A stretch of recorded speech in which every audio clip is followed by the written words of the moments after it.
the best academy. Hi friends, welcome to Harish academy. ఈరోజు వార్తలు నిలిచిన జాతీయ అంతర్జాతీయ రాష్ట్రీయ అంశాల గురించి, వార్తలు నిలిచిన వ్యక్తులు, అవార్డులు, పుస్తకాలు, మరి క్రీడా సంబంధిత సమాచారం, ఒక్కొక్క అంశాన్ని వివరంగా తెలుసుకుందాం. ఈరోజు మన ఫస్ట్ టాపిక్ వచ్చేసి ఇటీవల రెగ్యులర్గా రిపీటెడ్గా వార్తలు నిలుస్తున్న అంశాలపైన పోటీ పరీక్షలకు ప్రిపేర్ అవుతున్న ప్రతి ఒక్క అభ్యర్థి ప్రత్యేక శ్రద్ధని చూపండి. లాస్ట్ 6 months లేదా 1 year లేదా 1.5 year నుండి రెగ్యులర్గా రిపీటెడ్గా వార్తలు నిలుస్తున్న అంశాలను గుర్తించండి.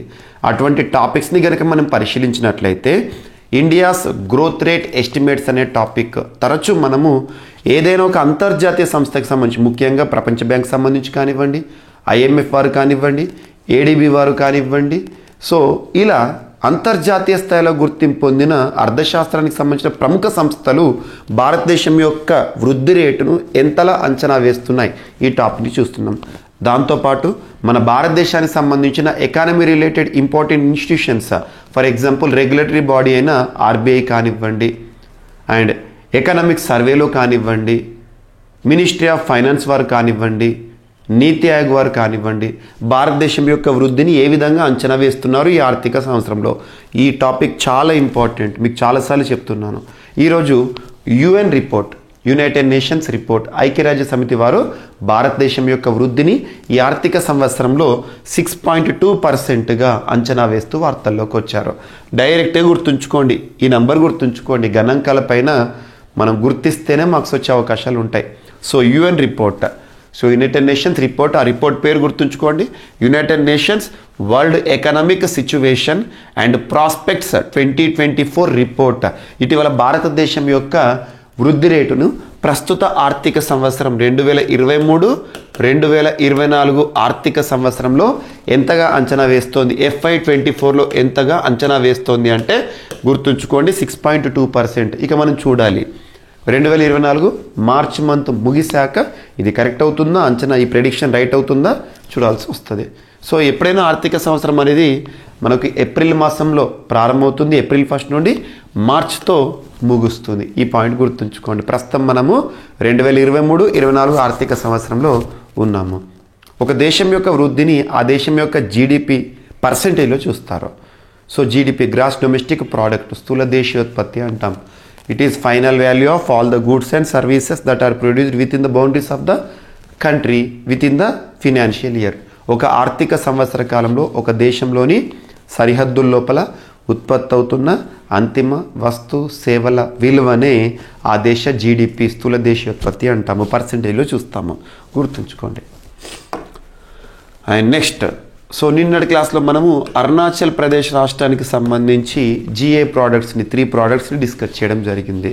సో ఈ కొత్త సంవత్సరం సో కొన్ని రాష్ట్రాలు ఒడిషా, అరుణాచల్ ప్రదేశ్, వెస్ట్ బెంగాల్, జమ్మూ కాశ్మీర్ కేంద్రపాలిత ప్రాంతం మరియు గుజరాత్ రాష్ట్రానికి సంబంధించి కొన్ని ప్రోడక్ట్స్ GI ట్యాగ్ పొందుతూ వార్తల్లోకి వచ్చినాయి. GI tag is very very important topic for any competitive examination. ఒక వస్తువుకి ఒక ప్రాంతం ఆధారంగా గుర్తింపు ఇవ్వడం, లేదా ఒక ప్రాంతానికి ఒక వస్తువు ఆధారంగా ప్రత్యేకంగా గుర్తించడం భారత ప్రభుత్వం గుర్తిస్తుంది. ఆ వస్తువు ఏదైనా కావచ్చు, పండించే పంటే కావచ్చు, వండే వంటే కావచ్చు, నేసే వస్త్రమే కావచ్చు, లేదా బెవరేజ్ డ్రింక్సే కానివ్వండి, ఏవైనా కానివ్వండి, పెయింటింగ్సే కానివ్వండి, బొమ్మలే కానివ్వండి, కళాఖండాలు. సో అలా ఆ ప్రోడక్ట్ పేరు చెప్పగానే మనకు ప్రాంతం పేరు గుర్తొస్తుంది, లేదా ప్రాంతం పేరు చెప్పగానే వస్తువు పేరు గుర్తొస్తూ ఉంటుంది. సో ఇలా GI ట్యాగ్ని ఒక చట్టం ఆధారంగా మంజూరు చేస్తారు. అదేంటంటే GI of goods registration and protection act 1999 ఆధారంగా భారతదేశంలో GI ట్యాగ్ని మంజూరు చేయడం జరుగుతుంది.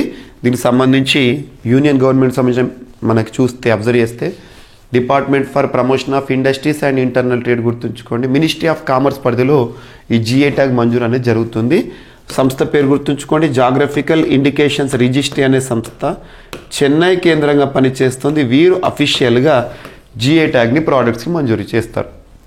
అలా 2004 సంవత్సరంలో first product to get GI tag according to this act is Darjeeling tea. Very very important. So అలా ఈరోజు మనకు జిఐ ట్యాగ్ పొందుతూ కొన్ని ప్రోడక్ట్స్ వార్తల్లోకి వచ్చినాయి. అవేంటి చూడండి. ఒడిషా రాష్ట్రానికి సంబంధించి లాంజియా సారా పెయింటింగ్స్, ఇవి అద్భుతమైన చిత్రాలు, పెయింటింగ్స్. అండ్ డొంగారియా కోంద్ షాల్ ఉంటుంది కదా, సో షాల్. అండ్ ఖజూరి గూడ న్యాచురల్ స్వీట్నర్, ఇది సో తీపి పదార్థము, దీన్ని ముఖ్యంగా డేట్ పామ్ జ్యూస్ నుండి తయారు చేస్తారు. అండ్ దెన్కనాల్ మజ్జి, సో దెన్కనాల్ మజ్జి అనేది మిల్క్ ప్రోడక్ట్, పాల ప్రోడక్ట్. అండ్ సిమ్లిపాల్ కాయ్ చట్నీ, ఈ కాయ్ ఫ్రూట్ అనే ఒక ఫ్రూట్ ఉంటుంది, ఆ ఫ్రూట్ నుండి తయారు చేసే ఒక చట్నీ. అండ్ నయాగఢ్ కాంటిముండి బ్రింజాల్, వంకాయ ప్రత్యేకమైనది. అండ్ కోరాపుట్ కాలాజీరా రైస్, ప్రత్యేక రైస్ వెరైటీ. అండ్ నెక్స్ట్ వచ్చేసేసి అరుణాచల్ ప్రదేశ్ రాష్ట్రానికి సంబంధించి 3 ప్రోడక్ట్స్ నిన్న క్లాస్లో మనం డిస్కస్ చేసాము. హ్యాండ్మేడ్ కార్పెట్స్, సో కింద పరిచే తివాచీలు. అండ్ హ్యాండ్మేడ్ కార్పెట్స్ తర్వాత వాంచో వుడెన్ క్రాఫ్ట్, సో చెక్కతో తయారు చేసిన అద్భుతమైన కళారూపము. అండ్ అది కేకిర్ జింజర్, ప్రత్యేకమైన అల్లం అంటాం కదా, అల్లం. అండ్ వెస్ట్ బెంగాల్ సంబంధించి తంగేల్ సారీ, గారాడ్ సారీ, కొరియాల్ సారీ, చీరలు, ప్రత్యేకమైన చీరలు. And Kalonunia rice variety. And next Sundarban honey, తేనె.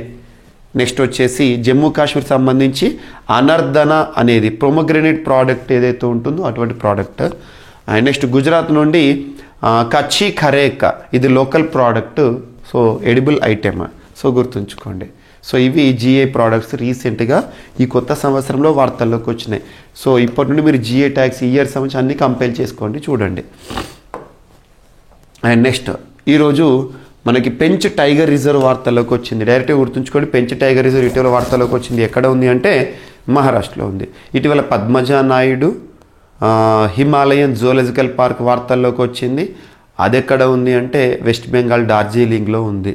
సో ఇలా అడుగుతారు కొన్ని వన్యప్రాణి సంరక్షణ కేంద్రాల గురించి. Neora valley tiger related issue రీసెంట్గా వార్తల్లోకి వచ్చింది. ఎక్కడ ఉంది అంటే కలింపాంగ్, వెస్ట్ బెంగాల్. ఇలా చూడండి కొన్ని వార్తలు ఇచ్చిన ప్రాంతాలు, ముఖ్యంగా వన్యప్రాణి సంరక్షణ ప్రాంతాల గురించి క్వశ్చన్స్ అడుగుతారు.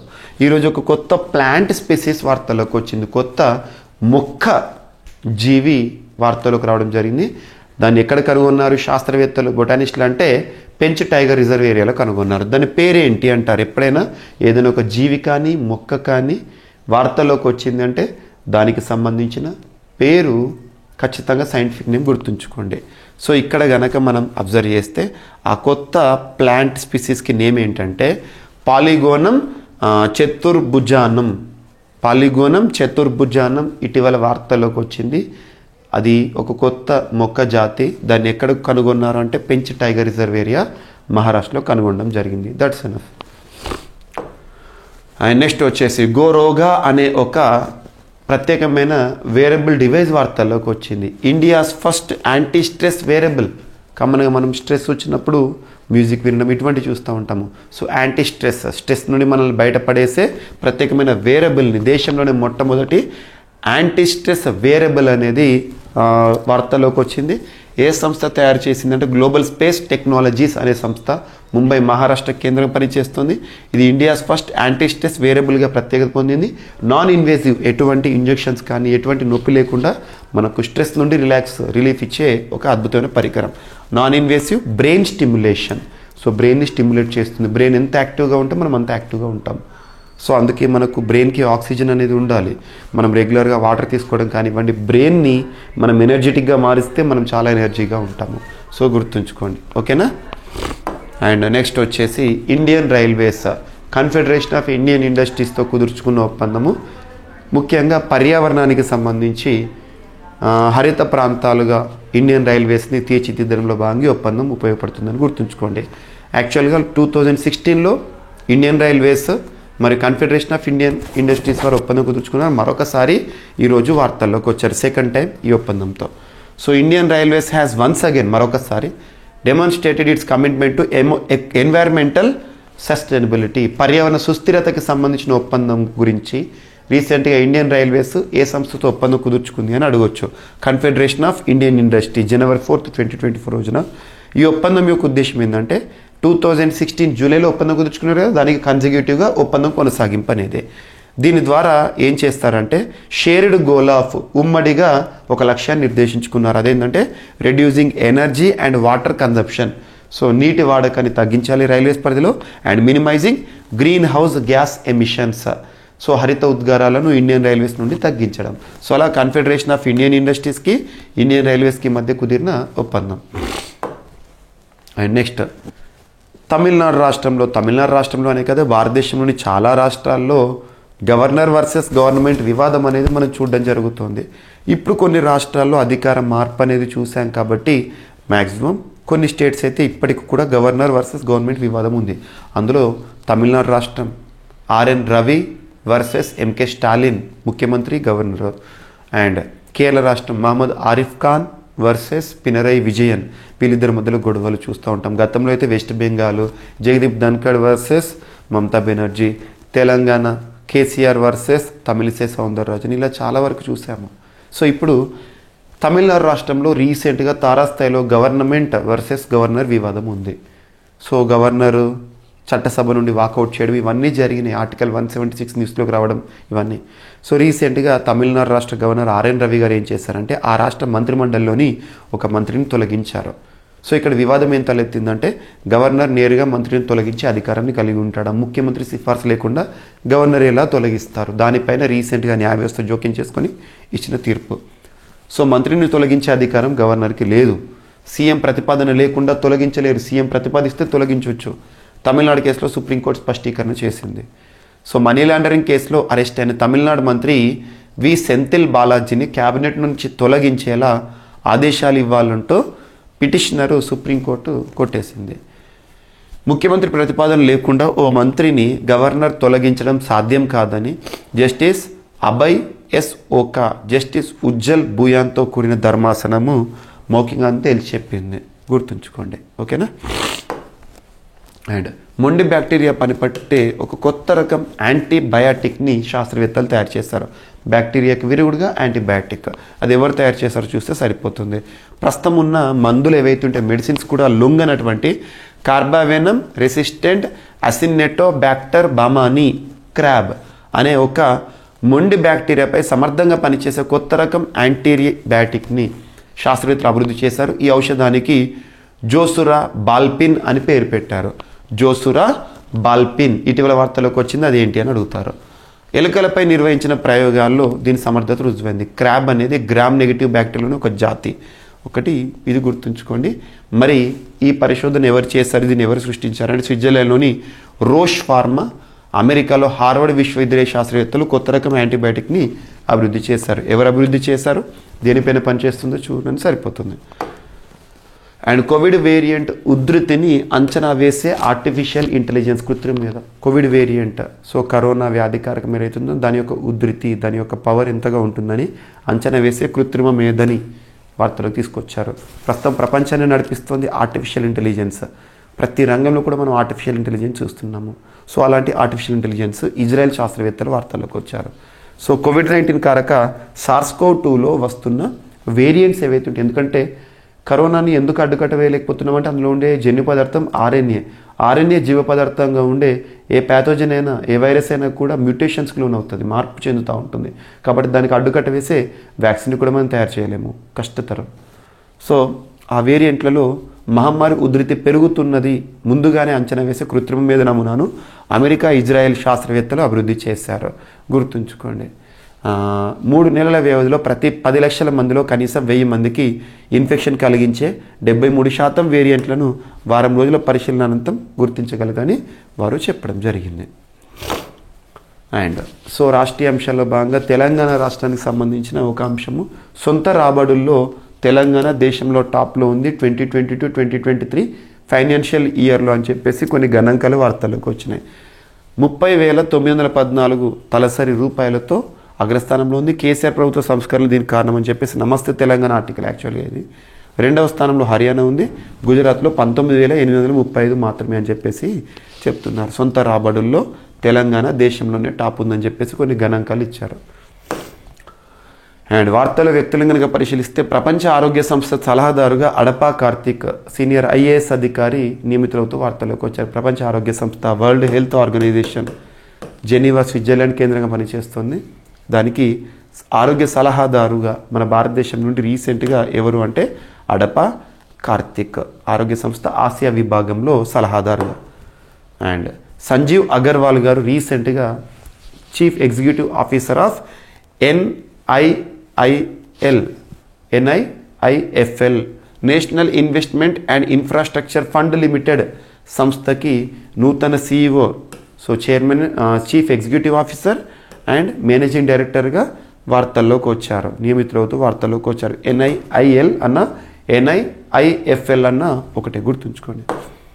అండ్ రీసెంట్గా ఇండియన్ ఒలింపిక్ అసోసియేషన్కి నూతన CEOగా నియమితులవుతూ వార్తల్లోకి వచ్చిన వ్యక్తి రఘురామ్ అయ్యర్. సో రఘురామ్ అయ్యర్ గారు IOA నూతన CEOగా వార్తల్లోకి వచ్చారు. సో పర్సన్ పేరు గుర్తుంచుకోండి, వెరీ వెరీ ఇంపార్టెంట్, రాజస్థాన్కి సంబంధించిన వ్యక్తి. సో ఈరోజు ర్యాపిడ్గా కనుక అంశాలను డిస్కస్ చేస్తే ఇండియాస్ GDP గ్రోత్ ఎస్టిమేట్ని UN రిపోర్ట్ వారు 6.2%కి ఆర్థిక సంవత్సరంలో అంచనా వేశారు. అండ్ కొన్ని రాష్ట్రాలకు సంబంధించి మరియు కేంద్రపాలిత ప్రాంతాలకు సంబంధించి GI ప్రోడక్ట్స్ వార్తల్లోకి వచ్చాయి. అండ్ న్యూ ప్లాంట్ స్పీసీస్ రీసెంట్గా పెంచ్ టైగర్ రిజర్వ్లో గుర్తించడం జరిగింది. అండ్ గోరోగా అనే దేశంలోని మొట్టమొదటి యాంటీ స్ట్రెస్ వేరబుల్ వార్తల్లోకి వచ్చింది. ఇండియన్ రైల్వేస్ మరియు కన్ఫెడరేషన్ ఆఫ్ ఇండియన్ ఇండస్ట్రీస్ మధ్య కుదిరిన ఒప్పందం. నెక్స్ట్, మంత్రిని తొలగించే అధికారం గవర్నర్కి లేదు, ముఖ్యమంత్రి సిఫార్సు లేకుండా అని చెప్పి సుప్రీంకోర్టు స్పష్టీకరణ చేసింది. అండ్ మొండి బ్యాక్టీరియా పని పట్టే ఒక కొత్త యాంటీబయాటిక్ని శాస్త్రవేత్తలు రూపొందించారు. అండ్ కోవిడ్ వేరియంట్ ఉధృతిని అంచనా వేసే ఒక కృత్రిమ మేధని అమెరికా, ఇజ్రాయెల్ శాస్త్రవేత్తలు పరిచయం చేశారు. అండ్ సొంత రాబడుల్లో దేశాల్లో తెలంగాణ టాప్ అనే ఒక అంశము. నెక్స్ట్ వచ్చేసి ప్రపంచ ఆరోగ్య సంస్థ ఆసియా విభాగంలో సలహాదారుగా అడపా కార్తిక్ గారు. అండ్ సంజీవ్ అగర్వాల్ గారు CEO and MD of NIIFL. And Rajasthan Royals official Raghuram Iyer గారు ఇండియన్ ఒలింపిక్ అసోసియేషన్ నూతన CEOగా నియమితులవుతూ వార్తల్లోకి వచ్చారు. సో ఇవి ఫ్రెండ్స్ ఈరోజు వార్తలు నిలిచిన అంశాలు. మిస్లేనియస్ అంశాలు ఏమైనా మిగిలిపోతే రేపటి క్లాస్లో జోడించి మరొకసారి నేర్చుకుందాం. రేపు కలుద్దాం. Thank you.